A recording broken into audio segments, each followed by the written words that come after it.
7 দিন টাইম দিয়েছি। 11 লক্ষ গ্রামীণ আবাস যাদের দেওয়া হয়নি, আশা রাখুন, ভরসা রাখুন, বিশ্বাস রাখুন, ও করেছি, আবার করব সব প্রোগ্রাম। আর এখনো যদি 1 তারিখের পরে দেখেন আপনার ব্যাংকে টাকা যাচ্ছে না, তাহলে আবার আপনার ওখানে ক্যাম্প চলবে, আবার করবেন, আমি দেব।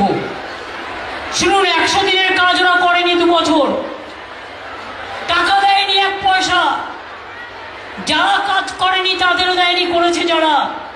তা সত্ত্বেও 100 দিনের কাজ যখন করতো, গড়পড়তা 35-40 দিন হতো। আমি কিন্তু বাংলা রাজ্য সরকারের পক্ষ থেকে 40% আমি 100 দিনের কাজ গরিব লোকেদের দিয়ে করিয়েছি, এবং তারা কিন্তু প্রতি মাসে মাইনে পায়। আমি 1 তারিখ পর্যন্ত অপেক্ষা করব।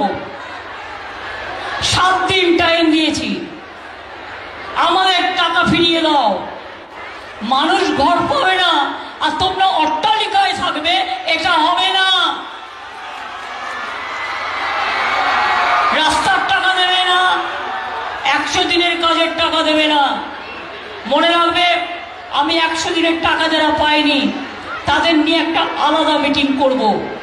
আর 11 লক্ষ অলরেডি ক্লিয়ার করার পরেও গ্রামীণ আবাস যাদের দেওয়া হয়নি তাদের নিয়ে আমরা একটা মিটিং করব, করে আমি তারপরে যা বলার বলবো। আশা রাখুন, ভরসা রাখুন, বিশ্বাস রাখুন, ওরা না করলে বয়েই গেল। আমি যতক্ষণ বেঁচে আছি, আমাদের তৃণমূল সরকার যতক্ষণ বেঁচে আছে, আমরা মানুষের পাশে ছিলাম, আছি, থাকবো।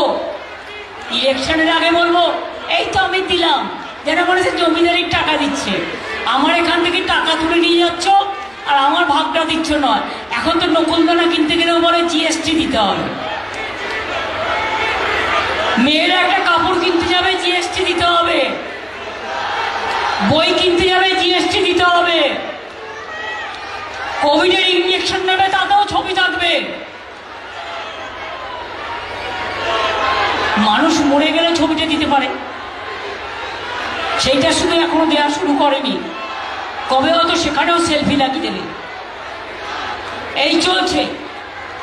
আপনাদের বিশ্বাস আছে আমার ওপর, ভরসা আছে, আস্থা আছে। অনেক করেছি, আবার করব। আমি ভয় করব না, ভয় করব না।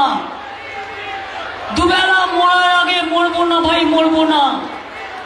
তড়িখানা বাড়িতে গেলে মাঝে মাঝে তুফান মেলে, তাই বলে হাল ছেড়ে দিয়ে কান্নাকাটি করব না, আর কারোর ভয়ে ঘরে বসে মরবো না।